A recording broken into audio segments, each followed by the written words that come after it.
What is up, you guys? Welcome back to the channel and welcome to another gruesome Get Ready With Me video. If this is your first time seeing my face, my name is Jessica, and every week I sit down here and I talk about a true crime case whilst I put on some makeup. So if either of those topics interest you, then that means that the YouTube algorithm has done its thing in serving my content to you. Therefore, you should totally subscribe and join me back here each week. However, if you won't be sticking around, that's fine as well. Feel free to check out the description box before you leave because I've left something very special down there just for you.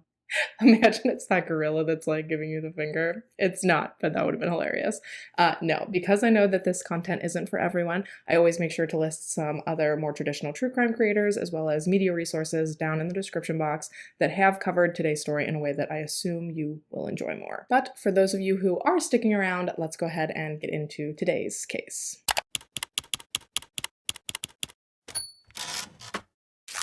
All right, so today's case is a request from one of you guys, so please join me in extending a big thank you to Danny for requesting this one. And actually, fun fact, for the rest of at least this month and maybe next month too, as my gift to you guys, I'm actually going to be covering exclusively cases that I pull from the request archive. I just figure that you guys are always so sweet to me and so understanding of my, let's call them shortfalls. So as a thank you to you guys for being the literal best, I figured that I'd dedicate the next 4 to 8 weeks in covering exactly what you guys want to see. And I'm kicking that off today with Danny's request that I cover the story of the disappearance of 14-year-old Charlene Downes. Okay, so today's case takes place in the UK, which is always fun considering that despite having been to London one whole time, I don't really know much about as a whole. Go figure. Obviously, I'm still going to do my very best as far as pronunciation and locations and their relativity to one another and how the justice system works over there, etc., etc. But I do plead that you go easy on me because I'm painfully American. Okay? Okay. So the majority of our case today is going to be centered in Blackpool. But before we go there, we have to start in Coventry, England, with the birth of Charlene. Charlene Elizabeth Caroline Downes was born on March 25th, 1989, to her parents Robert and Karen Downes. Charlene was one of the couple's 4 children. She had 2 sisters, one named Rebecca and one named Emma, and she also had a younger brother named Robert. The Downes family stayed in Coventry until 1999. However, when Charlene was 10, Karen and Robert packed up their family and they moved from the West Midlands area about 3 hours northwest to Blackpool. Blackpool is a coastal seaside town that is located in Lancashire on the northwest coast of England. And to look at or to read about Blackpool, it would almost sound like an awesome place to grow up. On the surface, it appears as though Blackpool is known for its beaches, its amusement parks, and its arcades. However, one of the biggest attractions has to be the Blackpool Illuminations light show, which is a 6-mile stretch of lights and interactive features that lines a portion of the Blackpool Promenade annually from September 1st through December 31st. But sadly, once you pull back the layers of glitz and glamour and you weed through all of the tourist attractions, that is when you'll come to find that Blackpool is actually ranked as one of the most deprived and impoverished areas in the United Kingdom. One article I read even labeled Blackpool as a whole as the poster child for deprivation, with rundown housing primarily owned by absentee landlords who couldn't care less about maintaining their properties. Blackpool has been reduced to just a jumble of problems, from low wages to poor health to high poverty rates. The more and more that I read and learned about Blackpool, the less it sounded like an ideal place to grow up. And although those who knew her would have described Charlene as a happy child, she certainly was not spared from the absolute nightmare that growing up in Blackpool could be. And what's worse is that it wasn't just outside of her home where things were chaotic and unstable for Charlene. And that is because, evidently, her father, Robert Downes Sr., well, let's just say that he certainly had his own shortcomings. According to Karen, Bob was a drinker, and sadly for his family, he was allegedly quite a volatile, irresponsible, abusive drunk. Karen claims that when he was drinking, Bob would often yell at the kids, he would curse at them, he would berate them, and while that's bad enough in and of its own right, Karen also alleges that Bob would smack the children and that he would physically force them into their rooms when they were in trouble. So already we're like, not the biggest fans of Bob Downes. But then on top of the physical and verbal abuse, Bob would also go off to pubs in the afternoon, he'd get drunk, and then he would invite strange men he'd never met before, he'd invite them to come home back to his house from the pub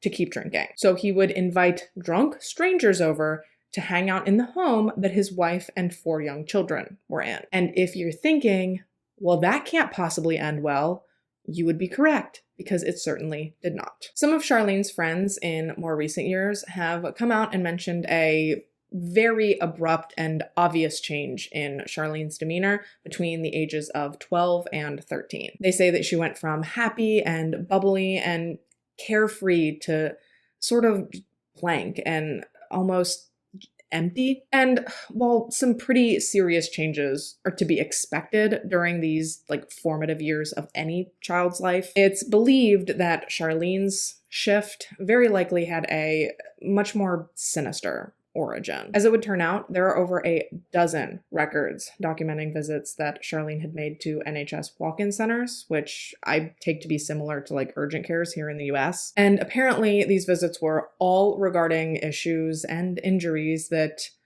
were textbook indicators of sexual abuse and sexual violence. And it's widely assumed and speculated that this abuse could have been occurring at the hands of her father, and or that she was more or less being pimped out by her parents. And that's on top of the countless claims and countless accounts from friends and drinking buddies of Bob's, describing in great detail things that they saw be allowed to be done to Charlene. It truly is nauseating to read through all of these stories and through all of these allegations. And while she is the main point of our story here today, I personally do not believe that Charlene was the only daughter in that house that was potentially subject to abuse and to exploitation.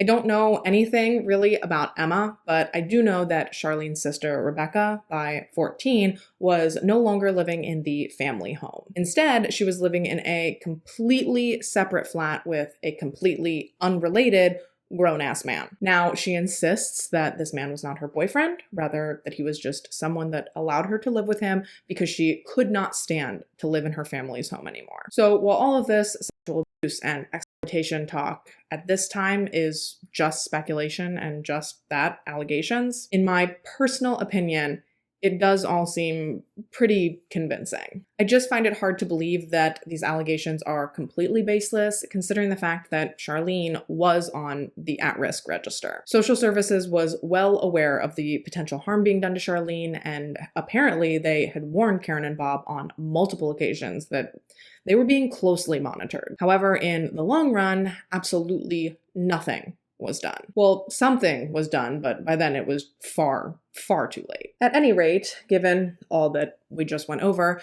it's no wonder that Charlene is frequently described as rebellious and as a troublemaker. Yeah, we call that trauma, my friends. The amount of feelings and emotions that she probably had to bottle up over the years, it's no wonder she started acting out and hanging out with the wrong crowds and skipping school. She was coming from such an unpredictable and chaotic and toxic environment, and she was only 14. How else was she supposed to navigate everything that she had going on? Because she's tried to reach out for help, and so far it's done absolutely nothing for her. She was probably just so desperate to have control over something in her life that when she realized she could act out or skip school whenever she wanted, I have to imagine that having that tiny little bit of control for once in her life was probably just so cathartic to her. At least it probably was at first. That said, though, it is going to come up later that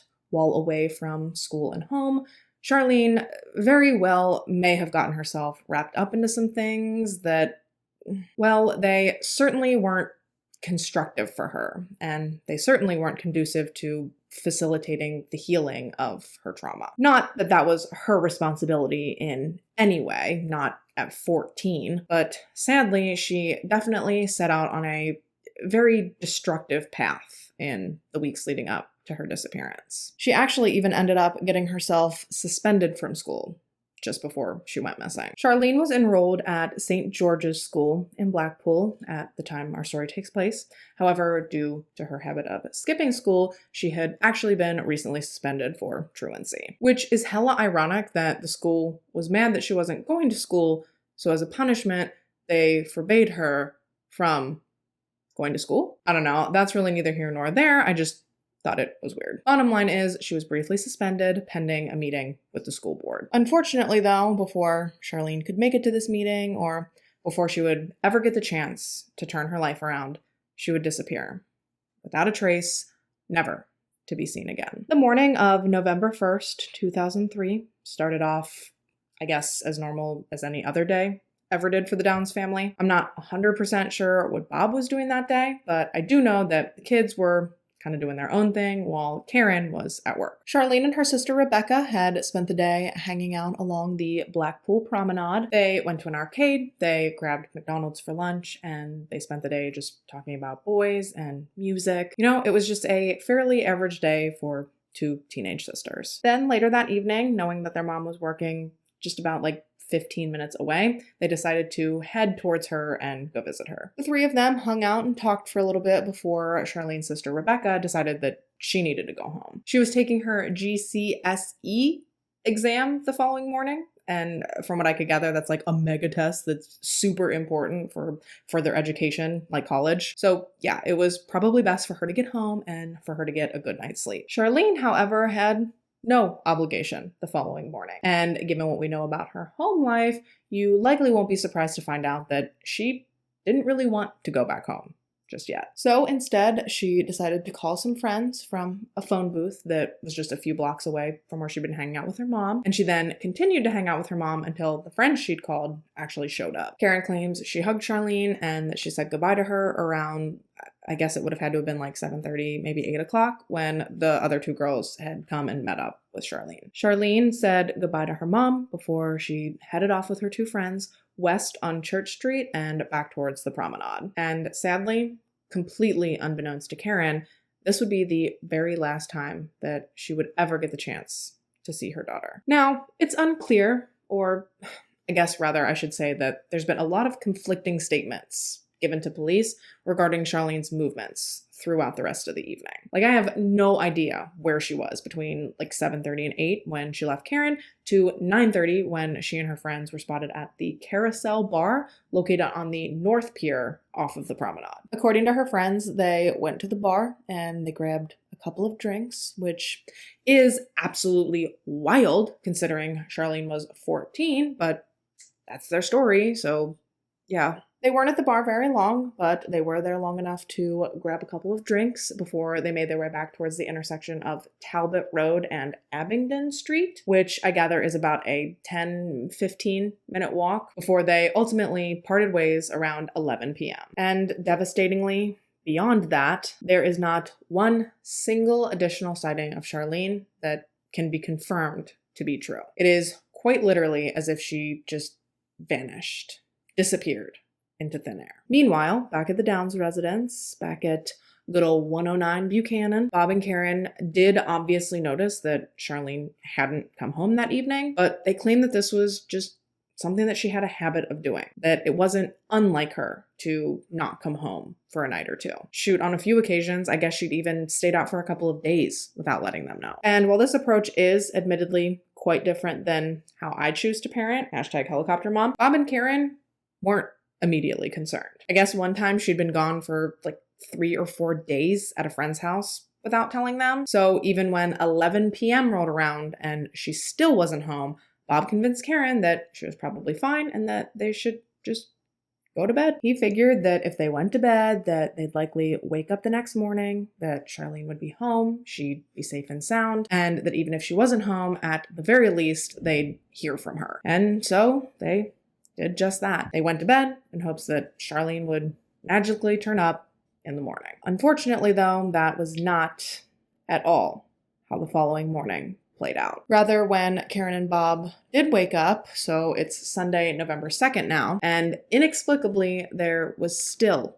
no sign or no word from Charlene. Yet somehow, still, Karen claims that Bob had convinced her to hold off on calling the police, which she did. And while Karen claims that she did end up calling the police later that second day on Sunday, November 2nd, that she did call them, but at the time they told her that she'd have to wait an additional 24 hours before she could report Charlene missing. However, a recording of her 999 call, dated Monday, November 3rd, paints a very different picture. On this call, you can hear the dispatcher ask Karen that if Charlene has been missing since Saturday, why has she waited until Monday to call? To which Karen responds, "I know I should have called earlier, but I thought she'd come home." And while at face value, I probably would have believed the whole 48-hour waiting period rhetoric, considering we've heard it umpteen times before, that 999 call audio gives me serious Karen Matthew vibes. And that's not me for even a second saying that I think that Karen... Oh my god, how is this the first time that I'm realizing that they're both named Karen? Anyways, I'm not saying that I think Karen Downes is responsible for Charlene's disappearance the way that Karen Matthews was responsible for her daughter's. I'm simply saying that it doesn't really sound like she's soups concerned when she calls 999 to report Charlene missing. And I know you can't judge someone based on their affect on a 911 call or really in any given situation. I just personally feel like she paints this picture that she was wigging out while Bob was all but restraining her from the phone. But then on the actual call, she sounds fairly cool, calm, and collected. And I'm sure that she figured it was just a big misunderstanding and that Charlene likely was safe somewhere. But I don't know, even though the situations are completely different, for some reason, I was picking up a very similar vibe when I was listening to Karen Downes' call. Anyways, I'm getting off track. The main takeaway here is that for whatever reason, Charlene was not formally reported missing until sometime in the afternoon on Monday, November 3rd, close to 48 hours since the last time Karen had seen her daughter. Once a police report had been filed, the investigators made their way to the Downes residence in order to take Karen and Bob's statements and to begin their investigation. They took down a description of Charlene and a description of what she'd last been seen wearing, and then they took that description door to door, asking neighbors and people in surrounding neighborhoods if perhaps they had seen her since she'd disappeared. Charlene was clearly a white female. She was roughly 5 foot. She had a slim build with straight, shorter length brown hair and blue eyes. She was last seen wearing a pair of black jeans that had a gold eagle design on the front. She was wearing a black jumper or sweater if you're American like me. It had a white diamond pattern on the front, and she was also wearing black boots as well as possibly wearing a white hooded cardigan or sweatshirt. Unfortunately though, even with such a detailed description, no one that they spoke with had any recollection of seeing Charlene at all in the days following her disappearance. So from there, they tracked down Charlene's friends, the ones that she'd last been seen with. However, aside from what I've already told you about them being at the carousel bar and all that, they weren't able to provide any additional information for police to go off of. Actually, if anything, speaking to Charlene's friends only seemed to complicate the investigation more, as they were given multiple conflicting statements regarding the true last whereabouts of Charlene. And because of this, police were left with mostly their imaginations to come up with theories as to where Charlene Downes might be. And I am sure that you will be shocked to learn that initially, police theorized that Charlene was likely a runaway. Obviously, I'm being sarcastic. I'm sure that you're not shocked at all, considering that most adolescent disappearances are dismissed as runaway cases throughout the most important investigative time frame. And while, sure, given Charlene's track record, I can understand why the runaway theory would have come up. What I will never understand, though, is why the hell police seem to feel as if that absolves them from looking into or from finding these missing children. I don't care if they did run away on their own, which I think I've already talked about this in a different video, maybe I think it was Carly Gousset. But whether these minors do run away on their own or not, I don't think we should just write them off. They're still young. They're still vulnerable, they're naive, and they're at a much larger risk of being victimized than someone in their adulthood is. Like, if we're not gonna act with any urgency when a 14-year-old child disappears, then why don't we just change the new legal age of adulthood to 14? Oh, what's that? You don't want to because 14's too young to be out on your own? Fine. Then when a 14-year-old disappears, get off your ass and go find them. Sorry, I don't mean to be hostile, but this is just something that will never not infuriate me in cases of missing children. It is so frustrating, no matter where the case takes place, but when I tell you that apparently Blackpool is the absolute last place a young girl should be out roaming around on her own, boy, wow. Y'all buckle the fuck up because this shit is about to get wild. So, Blackpool, the quote-unquote cute little seaside tourist attraction. Well, apparently it is also just a hotbed of child sexual exploitation. Yeah, I think I'll just catch my light shows driving around neighborhoods at Christmas because Blackpool is bursting at the seams with sexual predators, housing a higher number of convicted child sex offenders than anywhere else in the entire country. And given how poor the majority of Blackpool children are, these scumbags do not have to look far or hard to sniff out the town's most vulnerable. So they would target these girls, they would groom them, and then they'd sexually abuse them before ultimately pimping them out to all kinds of other disgustoids in exchange for things as simple as food, alcohol, or cigarettes. And money, sometimes too, obviously. And what is absolutely devastating is that, as I'm sure you've likely guessed by now, Charlene was in fact one of hundreds of young girls throughout Blackpool in the early 2000s who fell victim to these groups of disgusting, sorry excuses for men. And you know what? With what she was allegedly going through at home at the hands of her father's drinking buddies, it does not surprise me that she once again took what she likely perceived as control over the sexual aspect of her life as well. Because if she's been being sexually abused at home for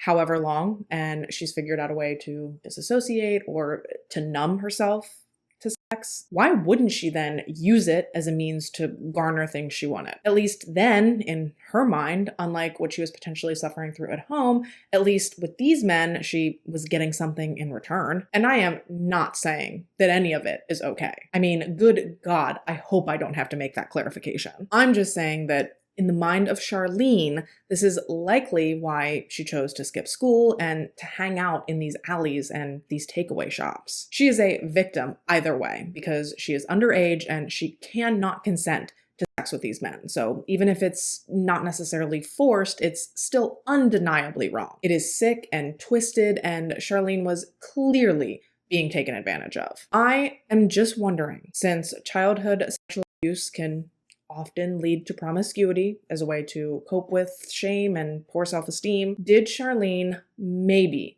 think that if she was going to be put in these horrendous positions one way or another, it'd at least be nice to get something out of it afterwards? I really hope what I'm saying is not coming across wrong, and I hope you guys understand what I mean here. I'm not blaming Charlene for getting mixed up into this or insinuating it was her fault or that she chose to be a part of these things or anything like that. I'm just trying to dissect the psychology behind how she might have been justifying it to herself. I'm not making it up. There's a name for it. I think it's called trauma repetition or something like that. Yeah, I think it's trauma repetition. Okay, yeah, so that is what it is. It's repetition, compulsion, or trauma reenactment.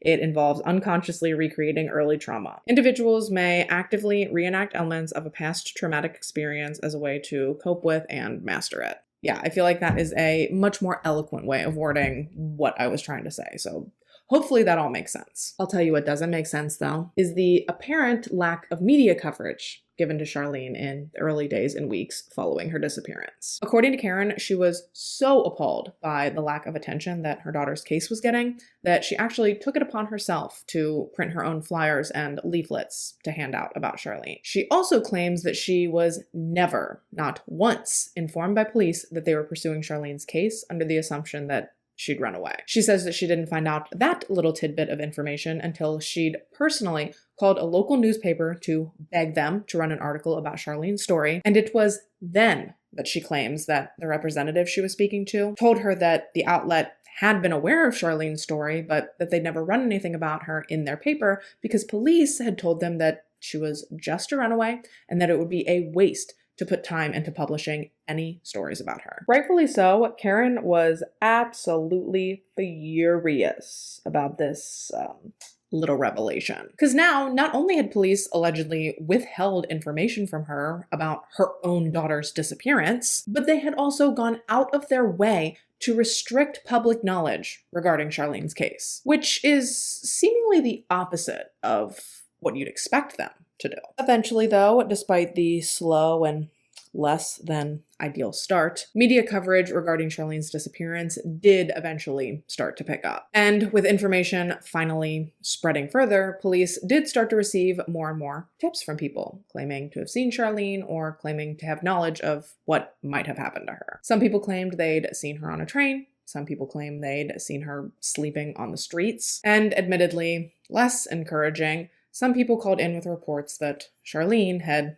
met with foul play. However, no matter how many people contacted them, no matter how many interviews they conducted, they always seemed to wind up right back at square one. And this went on for years. Police would receive a myriad of different tips, ranging all over the board. They'd follow up on them, they'd interview people supposedly involved, but in the end, nothing ever panned out. And eventually, Charlene's case grew cold. And from that point on, for 3 years, the Downes family heard virtually nothing from police. Well, aside from the brief chunk of time that police spent looking into and investigating them. And that wasn't because of any one thing in particular, it was just routine. When someone disappears, you always look into those closest to them. It's investigation 101. But police never found any evidence or reason to believe that Karen or Robert had any hand in their daughter's disappearance, so they were cleared as persons of interest. And then for 3 years, they didn't hear anything, which I have to imagine was agonizing. However, then in 2006, it did look as though they might finally get some answers. After 3 years of very little contact, police called the Downes out of the blue and asked them if they could come into the station for a meeting. And I cannot even begin to imagine what went through their brains at that point. Like the apprehension and anxiety, not knowing what you're walking into or what you're about to find out. It makes me sick to my stomach to even try to imagine myself in that position. And so the Downes went into the station. They sat down with police, drinking their styrofoam cups of police station coffee. And that is when detectives dropped the bomb on them that they believed that Charlene had in fact been murdered. Obviously, this hit them like a ton of bricks. I mean, they'd always known that it was a possibility, but without confirmation in that position, you undoubtedly always cling to at least a fragment of hope. Hope that your loved one is out there somewhere and that they will come home and that someday you will get to see them again. But now to have police telling them that their daughter is dead and essentially losing that last shred of hope, which was probably the only thing that had been getting them through every day since Charlene disappeared. It was like the entire world ceased to exist in that moment. Karen even dropped her scalding hot cup of coffee into her lap and didn't even notice. She was just instantly numb. However, she quickly snapped back into reality when police followed that revelation up with the fact that they already had 2 suspects in their crosshairs, and they were actually heading out that very morning to arrest them. 29-year-old Ayad Al-Batiki and 50-year-old Mohammed Raveshi at the time of Charlene's disappearance were roommates and business partners. The two lived together in Mohammed's Hornby Street home, and together they ran a Funny Boys takeaway, like fast food shop. And while police wouldn't give the Downes any real concrete reasoning as to why they believed these men to have been involved in Charlene's disappearance and probable murder, they did assure them that they were confident in the information they were going off of and they'd done their due diligence in I guess, the run-up to the decision. What they weren't telling the Downes, though, was that the theory they were working off of was that Ayad and Muhammad had been part of the, seedy underbelly, if you will, of Blackpool, that they were intertwined with a number of other different takeaway shop owners that had allegedly been part of the child sexual exploitation epidemic that was running rampant through the town. And yes, we've discussed that. However, in addition to just the horror that Charlene had found herself wrapped up in such a nightmare, police also believed that, for whatever reason, Ayad had murdered Charlene, that he'd strangled her either late on November 1st, 2003, or early on November 2nd, 2003, and that once she was dead, Muhammad had helped him dismember her and clean up the scene before the men got rid of Charlene's remains by grinding her up and interspersing her in their kebab meat that they then sold to customers. Disgusting! Yeah, dude, this case is all the way fucked up. So actually, why don't we pause for... I'm going to quickly take my break, throw on my lashes, and when we get back, oh god, it's gonna get so much worse. Don't go nowhere.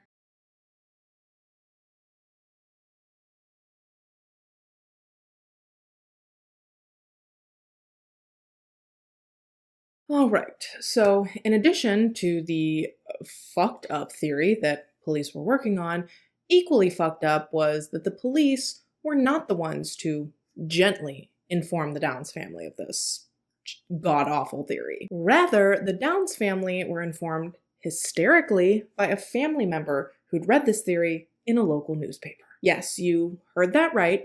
Police had leaked the information to the media before they even told Charlene's parents what they believed happened to her. Isn't it funny how, when it's just a boring old runaway case, they tell the media not to bother running a story about her? But as soon as it's sensationalized into murder and involuntary cannibalism, well, that's when we circumvent the family and just go straight to the media. Oh, and by the way, as for Charlene's bones, those were believed to have been ground up and put into grout for tile. So you're probably wondering, whoa, how in the hell did we get here? How did these men even end up on police's radar to begin with? Well, according to police, they had been tipped off to all of this by Ayad's own brother, Tariq, I think was his name. Evidently, he'd come forward to police after inadvertently overhearing Muhammad and Ayad casually discussing Charlene's death, as well as the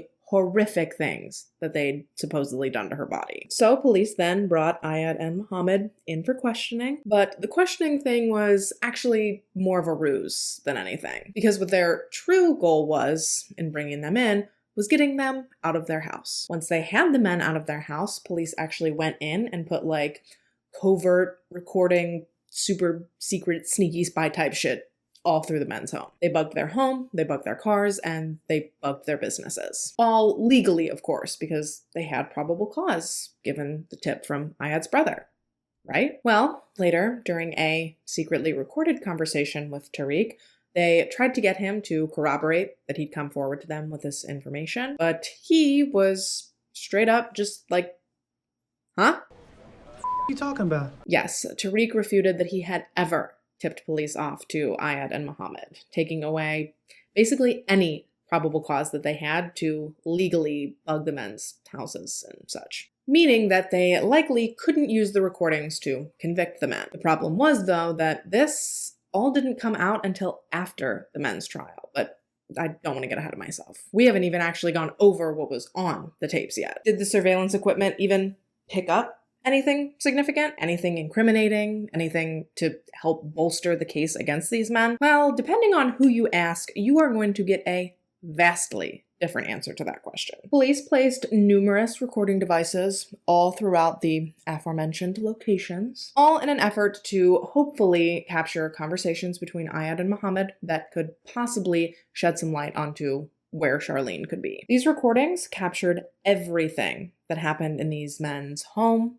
cars, and businesses for 24 hours a day, 7 days a week, for 4 weeks. 52 separate tapes were taken away from this surveillance effort, and each and every tape was then repeatedly listened to and subsequently transcribed by Detective Sergeant Jan Besant. Jan, up to this point, had already been one of the main detectives working on Charlene's case, and she actually volunteered to be the one to listen to and to transcribe the close to 700 hours of audio files. And what she came away with in her transcripts regarding some of the conversations that the two men had, well, it was shocking, to say the very least. According to Jan's transcripts, she heard conversations where the men continuously referred to burial places and to bones. At one point, she transcribes Muhammad as saying, "I can't cope, I'm so worried, and you were the one who fucking killed her." One transcript indicated that there was a conversation in which Muhammad asks,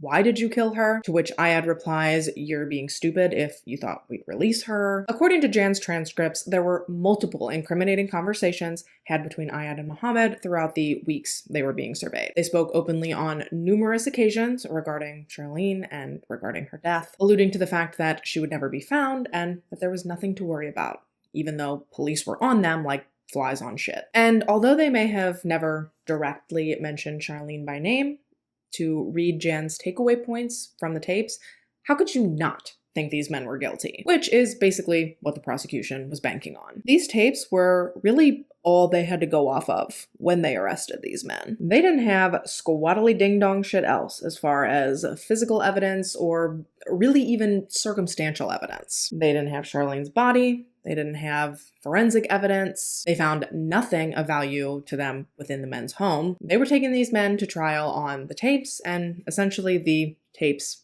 alone. Ayad and Muhammad went to trial for Charlene's murder in May of 2007, and during these proceedings, the jury was played the important portions of the covert audio tapes, complete with subtitles pulled straight from Jan's transcripts. And even though the prosecution closed their case feeling fairly confident, the jury was less than convinced. They tried their best to come together with a unanimous decision throughout the course of their deliberations, but in the end, they just were not all able to confidently fall to one side or the other. Half of them felt as though there was more than enough evidence to convict the men on, while the other half felt as though the prosecution had not proved their case beyond a reasonable doubt, therefore falling on the side of an acquittal. So, with the jury hung, the court had no choice but to declare a mistrial and to call for the men to be retried. Muhammad and Ayad were released pending their retrial, which was initially scheduled to take place in April of 2008. However,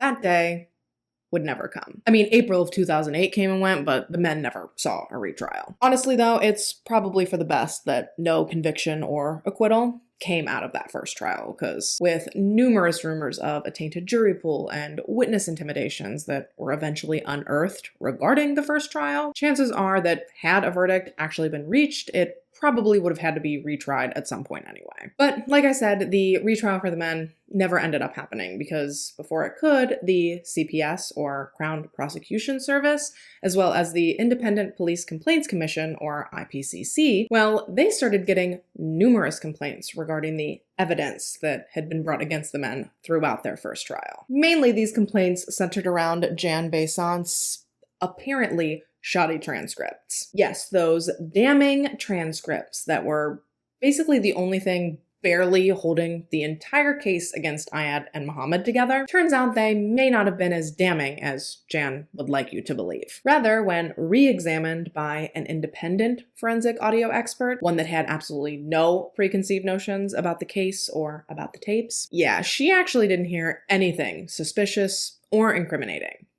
at all. Instead, after completing a comprehensive review of the tapes, she concluded that Jan Besant was too close to the case from the get-go to have ever been the one to put together the official transcripts. She was too invested. She had a dog in the fight, so to speak. So naturally, whether it was intentional or not, she was going to hear what she thought she needed to hear to strengthen her theories and to solve her case. Typically, recordings like that are supposed to be transcribed by someone objective, someone that doesn't have any insight at all as to how the evidence is going to be used in the case. That's the only way to ensure that there won't be any sort of confirmation bias. Because there's no reason for an unrelated third party to try and search for or interpret the information in any one specific way in order to support their own beliefs, because they wouldn't have any beliefs regarding the material going in. Whereas Jan and what she heard and transcribed was undoubtedly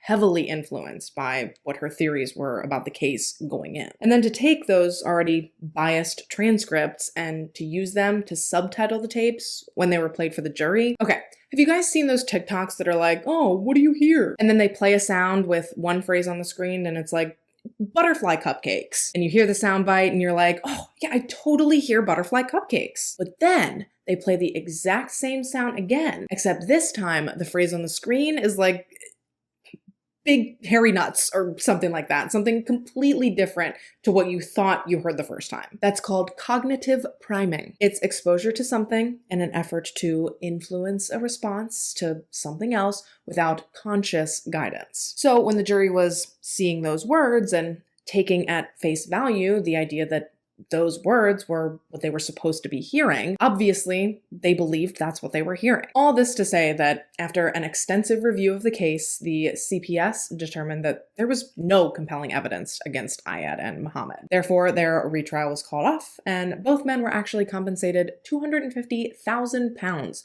for their wrongful arrest and trial. And as it would turn out, that was far from where the shortfalls in the investigation ended. In addition to the incorrectly transcribed audio files, during a subsequent 18-month investigation into how Charlene's case was handled, the IPCC deduced that the officers who had worked the case were inexperienced and untrained, and that one of their informants had attempted to lead witnesses into making certain statements. Basically, it was just a big ol' mess. And understandably, all of this was incredibly hard on Charlene's family. Tensions were running high within the home. I mean, they'd been going through this for almost 5 years at this point. And unfortunately, as these cases go on and the media picks up these stories and families like Charlene's get thrust into the spotlight, well, it can allow for skeletons and dirty laundry to also find its way into that same spotlight. And that is exactly what happened with the Downes family. For starters, a week after the retrial of Ayad and Muhammad was called off, police were called to the Downes residence in response to a stabbing. Yeah, during a particularly heated argument, Karen had completely lost control, and she'd actually ended up stabbing Bob. He was totally fine. The wound was very superficial, and he actually told police that he didn't want to pursue any legal action against his wife. He told them that their family was falling apart and that Karen had only lashed out at him because she was just completely emotionally, pushed to her limit. And while I can empathize with being pushed to your breaking point in a situation like this, I also can't help but wonder if Karen maybe held either some repressed or maybe not even so deep down resentment towards Bob. Did she think that in a roundabout way, this was his fault? Because he'd been so open to letting any old Tom, Dick, or Harry from the pub into his house, and then supposedly some of these men had abused Charlene, which may have been the catalyst that left her open and vulnerable to being groomed by these disgusting perverts around town. Did she think Bob's nasty friends were the first domino in a chain reaction that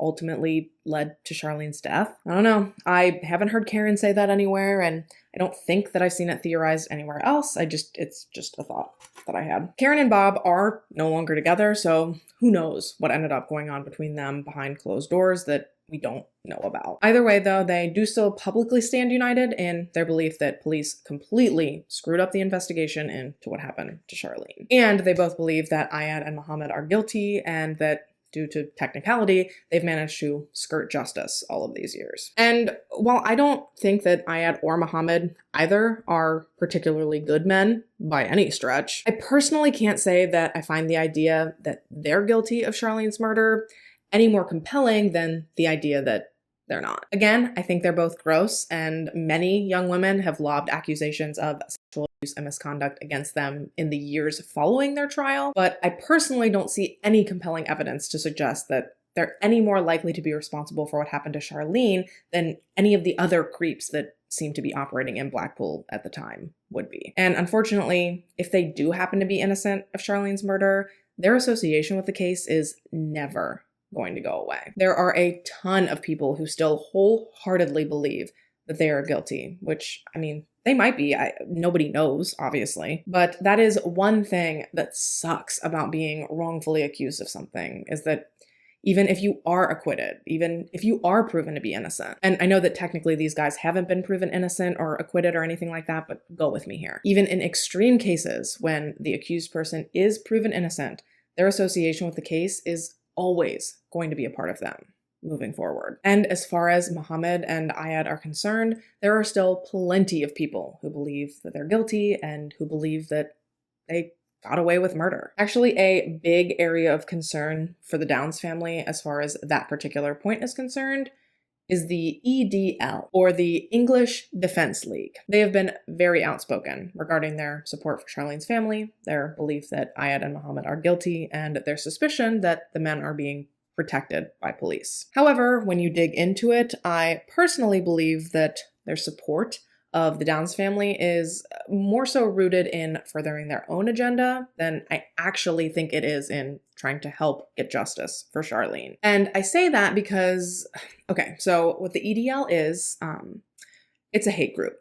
Plain and simple. It is a far-right Islamophobic organization that was founded in 2009 and that really gained traction through 2011, and then membership started to decline. And while they claim that they are not a hate group and that they're not racist, my personal belief is that any group that comes together against an entire facet of other people, it's a hate group. Sorry, it is what it is. The EDL argues that they came together simply to protect Britain's human rights from Muslim extremists. And while I don't think that the extreme end of anything is ever good, it just seems like over the years it has morphed into an overall anti-Muslim group, with their social medias rife with posts calling for violence against all Muslims and their demonstrations frequently peppered with racial slurs. I don't know, it's not a great look. It's giving KKK, it's giving Schutzstaffel, and that's why I think that their support towards the Downes family is self-serving. I think they saw two Muslim men being accused of something heinous and they latched onto it, and they're just like, see, we told you they were bad. It's just the generalization that every single person of any one particular race or religion is inherently evil, it will never not infuriate me. Again, I totally think that both of these men are gross, but I don't think that they're gross because they're Muslim. I think that they're gross, bad people who happen to be Muslim. Charlene's sister Emma actually ended up being arrested and charged with racially aggravated assault in 2009 after she attacked Ayad's brother. And while admittedly that's not a great look, she did argue in court that the whole situation had nothing to do with race, rather just anger towards someone she believed to be related to someone she believed to have murdered her sister. So she ended up pleading guilty to common assault and she was sentenced to community service. And then Charlene's brother Robert actually ended up also getting into a physical altercation in the wake of his sister's probable murder. He ended up punching Mohammed, I believe it was, which he ended up getting a suspended sentence for. And while, like I said, not a great look when you're rumored to be affiliated with a racist hate group, but I don't know that I personally would immediately jump to either of those altercations being racially motivated. I mean, I can't in good faith speak to who may or may not be racist within the Downes family. All I can say is that without further context, hearing that these devastated siblings ended up in fights with these people who for so long were heavily suspected of murdering their sister, I'd have to assume that that was the motivation, not race. Again, they may be racist as the day is long. I don't know, but I don't think that we can judge them as racist strictly based off of those two altercations alone. Does that make sense? What's incredibly devastating is that, again, in the wake of Charlene's disappearance and probable murder, her brother actually ended up passing away as well when he was just 30 years old. I've seen reports that he passed away from an accidental drug overdose, and I've also seen reports that he chose to end things himself. So I'm not 100% sure which circumstance is the true one, but bottom line is that he passed away much, much too early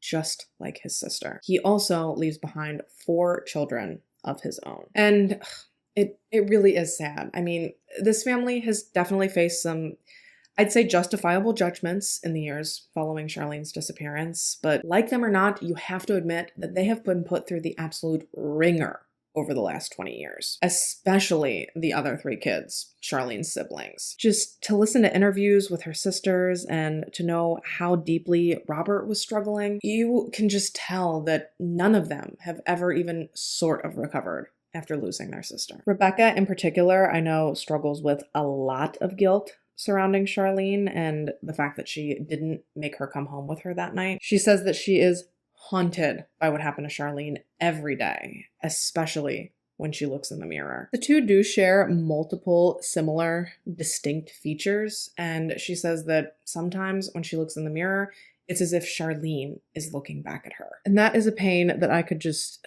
not even begin to imagine. My sister and I look and sound very, very similar as well. So to put myself in Rebecca's position and to think of being haunted by my own reflection or the sound of my own voice, that is just awful. In recent years, Charlene's case has been taken over by Detective Chief Superintendent Andy Webster. He's Lancashire Constabulary's head of investigations, and regarding Charlene's case, he has publicly stated that he remains committed to finding Charlene's killer or killers and to finding her body. He also promises that he and his team will continue to focus on the much broader issue of child sexual exploitation in Blackpool as a whole. In addition to these promises from Andy Webster, Lancashire has also launched the Awaken Project, which combines the resources of police, social services, and the health department all together to tackle child sexual exploitation. Since the conception of the group, they boast that hundreds of children have been saved from exploitative situations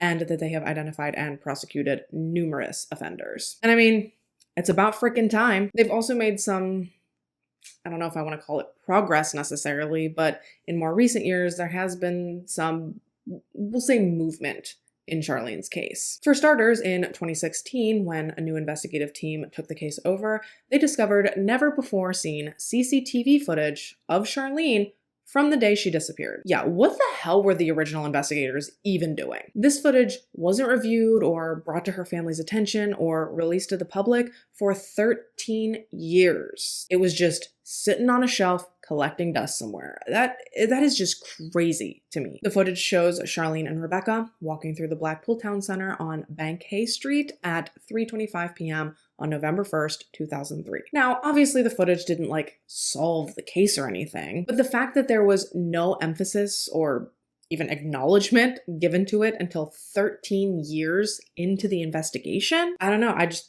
I cannot believe that. Aside from that, there was one additional arrest made in relation to Charlene's case back in August of 2017. This man, to my knowledge, has absolutely no relationship to either Ayad or Muhammad. Rather, he lived in a flat right above a very notorious alleyway in Blackpool where a lot of these illicit, exploitative, sexual exchanges took place. This man's name is Nigel Lloyd, and much like apparently many others living in Blackpool at the time, he was a grade A fucking creepo. He served time in the early 2000s for sexually abusing 2 teenage girls, so we already know right off the bat he's a huge piece of shit. And then once he got out, that's when he moved above the alleyway, he opened a business, and from what anyone could tell, he seemed to be doing all right. That is, until very shortly after Charlene's disappearance, he packed up and moved away out of the blue, straight up abandoning his home,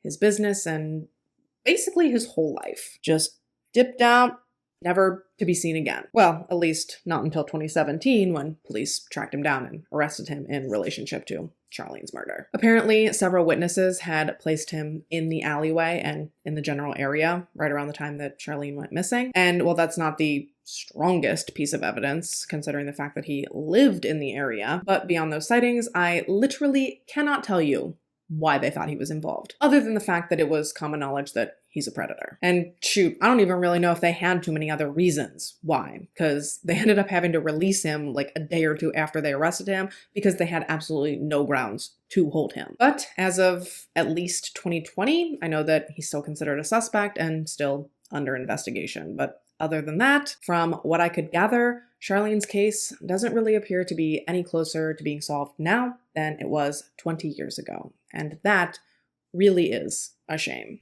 There is a £100,000 reward that is still available to anyone that can provide the police with information that leads to either the conviction of Charlene's killer or killers, or that leads to the recovery of her body. I know it's cliche to say, and I know it's a long shot considering I'm like on the other side of the world, but someone out there knows something. And if you happen to be that someone, please speak up. If for no other reason than the fact that this little girl went through enough torment and enough hell while she was alive. She deserves nothing more than to be able to be put to rest properly and to rest peacefully moving forward. You can contact Crimestoppers at 0800-555-111, or you can send an email to Charlene Downes Investigation at lancashire.police.uk. I will also have both of those resources listed down in the description box as well. And unfortunately, with that, you guys, we are about wrapped for today. Let me know your thoughts on this case in the comments down below. My thoughts are that every single person who was supposed to keep Charlene safe